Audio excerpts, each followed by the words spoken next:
Kaibigang David, may itatanong sana ako sa'yo kung okay lang.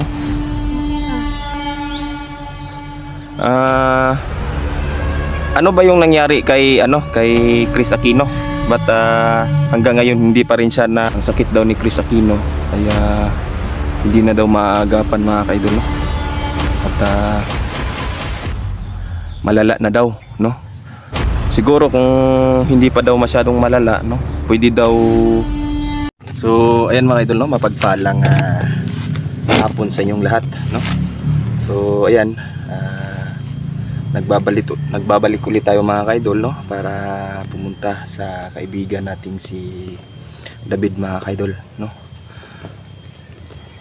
So nasa unahan lang yung bahay ni kaibigang David mga idol, at nag-iisa lang po tayo, no, sa pag-i-explore ngayon. So si Neil dyan may ginawa, no, na importante. So ayan. So sana po mga idol, no, wag niyo pong sana po na lagi po kayong nakasubaybay, no, sa bawat video namin, no. At maraming salamat po sa mga solid supporters natin dyan, no, na laging nanonood. Ayan.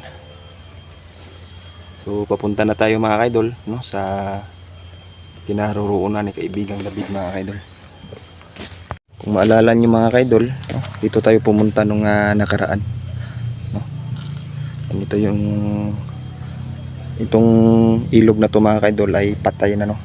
So may tubig lang dito pag malakas yung ulan, no. Pero pag wala, ganito lang mga kaidol.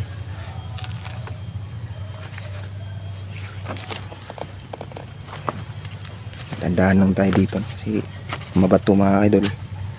At mahirap na, no, madulas.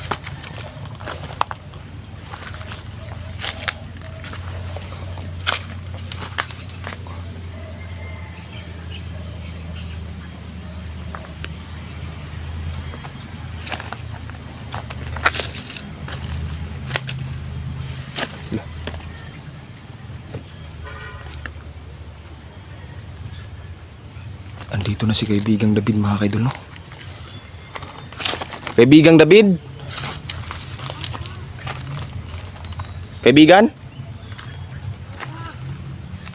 Wala, si kaibigang David mga kaidol.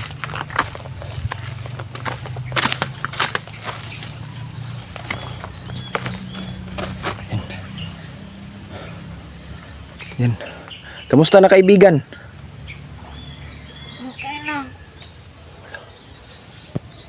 Yung nakasubaybay sa atin mga kaidol, no? Isang ibon mga kaidol, ayan, no? Tinitignan tayo mga kaidol. Yan, so sabi ni kaibigang David mga kaidol, okay lang daw, no? Buti naman ngayon kaibigang David at nakatambay ka dito sa bahay mo.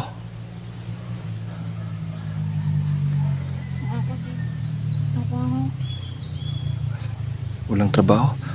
Ba't parang kakaiba yung busis mo ngayon kaibigang David? Nalagkat po ako. Ayun, nagkakasakit pala yung mga liwindi mga kaidol, no? Diyos ko. Agapan mo na yan kaibigang David. Alam kong may gamot ka para dyan, kasi ikaw yung hari ng kagubatan.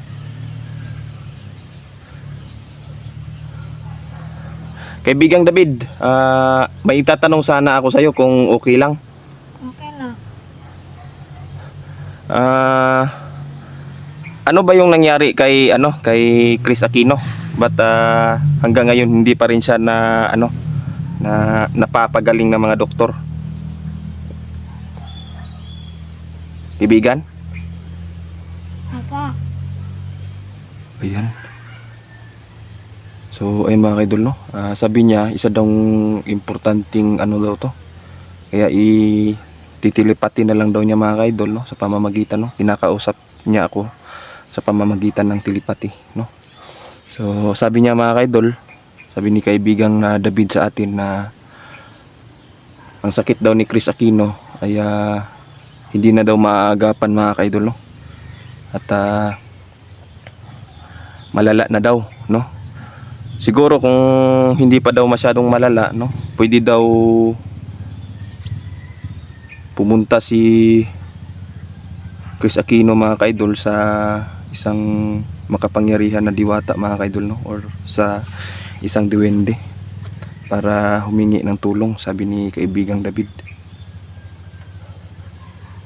Ayan. Ano bang nangyari ba talaga doon kay Chris Aquino, kaibigang David?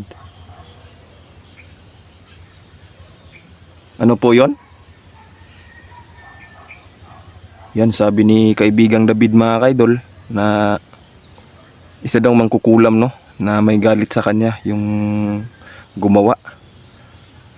At ang sabi din daw sa akin ang sabi sa akin ni kaibigang David na kakilala lang daw ni Chris Aquino yung gumawa, no.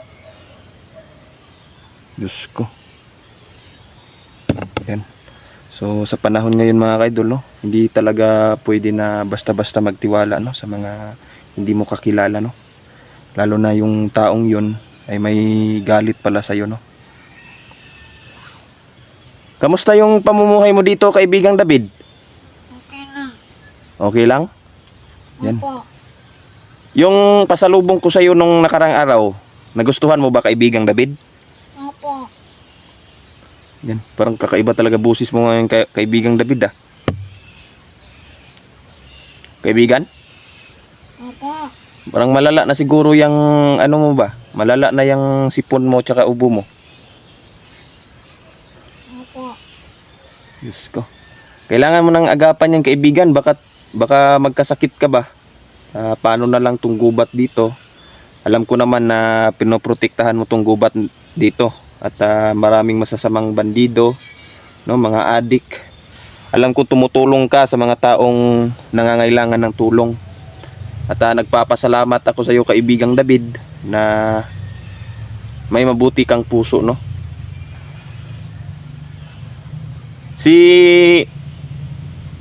Nagkita na kayo ni kaibigang Pasiritos?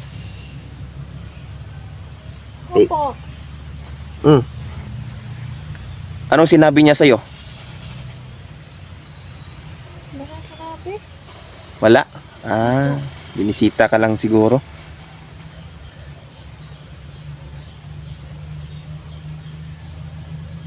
Binisita lang si kaibigang David mga kaidol, no. Minsan mga kaidol, nagtataka ako, no, pag kausap ko to si kaibigang David mga kaidol, minsan yung boses niya ay parang matulis mga kaidol ba, no? Minsan naman yung boses niya parang ganito. Saka kung minsan yung boses niya parang ibon mga kaidol, no, na yan, parang nagbuboses hayop siya mga kaidol ba, no. Bakit ginagaya nyo yung boses ng mga hayop, kaibigang David?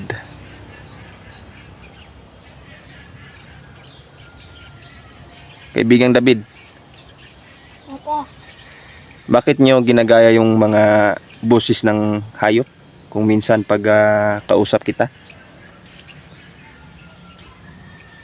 Ayan, parang nahihiya ata si kaibigang David mga kaidol, no? Siguro baka sagrado din siguro, no, sa kanila na isabihin yung ganyan ba, no? Kaibigang David, may nagtanong sa akin doon, nakalimutan ko lang, no, pero isa-shoutout ko lang mga kaidol, no. Siguro at the end of this video, no, shoutout ko yung nagtanong doon, na sabi niya, itanong ko daw sa kaibigan ko kung kailan daw siya makakahanap ng matinong lalaki, no, single mom daw siya. Yan. Kaibigang David, ano yung maipapayo mo sa kanya, kaibigang David? Kaibigan, Opo. ano yung maipapayo mo sa kanya? Doon sa isang single mom na naghahanap ng matinong lalaki.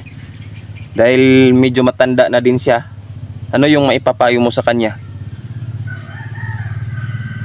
Ayan, sumagot na si kaibigang David mga kaidol, no? Sa ano ba?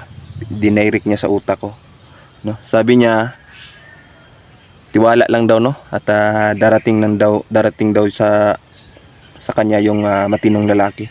no? Maraming lalaki na matino dito sa mundo. Basta tiwala lang daw, no? At tapos pray lang daw kagad, no? Darating at darating daw din yung taong tama. Yung taong tama, no, para sa kanya. So, ayan, doon sa nag-comment, yan, tiwala lang idol, no? Alam kong mahirap na makahanap ngayon ng matinong lalaki, pero hindi naman lahat, no? Hindi lahat na hindi matino. Marami pa din naman yung matitinong lalaki. Sana lang, no, makahanap ka, no? At pray ka idol, no? Malay mo ngayon, makahanap ka na ngayon. Yan. So, tiwala lang daw, no? Yan. So, kaibigang, aalis ka na, kaibigan? Yan, aalis na daw si kaibigang, ano, no? At may gagawin daw siya. At maghahanap daw siya ng isang gamot daw, mga kaidol, no? Para daw sa, may tinutulungan daw siya, daw kasi siyang alaga, no? Na nagkasakit din daw, sabi niya. Ayan. Ayan mga kaidol, no? Nawala na si kaibigang David, mga kaidol. Yan. At maganda yung mga sagot niya ngayon, mga kaidol, no? Talagang nakakamangha tong si kaibigang David, mga kaidol. Ayan, so hanggang dito na lang muna tayo ngayon, mga kaidol, no? At tayo magpapaalam na din, no? Dahil medyo maulan na din, no? Yan. So hanggang dito na lang muna tayo, mga kaidol. Maraming salamat, no, sa mga nanood. At shout out tayo, no, sa pagkatapos ng video to. At gagawa ako ng video doon sa mga solid supporters natin dyan, no. Sa mga hindi ko na shout out nung mga nakaraan, pagpasensyahan nyo na, mga idol, no. At medyo busy tayo dito sa bundok. At nag-aaral din tayo, mga idol, no. So dalawang bahagi yung ginagampanan natin ngayon, no. At sana, no, makatapos tayo, mga kaidol. Ayan, hanggang dito na lang tayo, mga kaidol, no. Maraming salamat sa mga solid supporters natin dyan. God bless po, no. Please po subscribe at wag po kayong mag-skip ng ads, no. Malaking tulong na po yun sa amin, mga kaidol. Ayan, maraming salamat.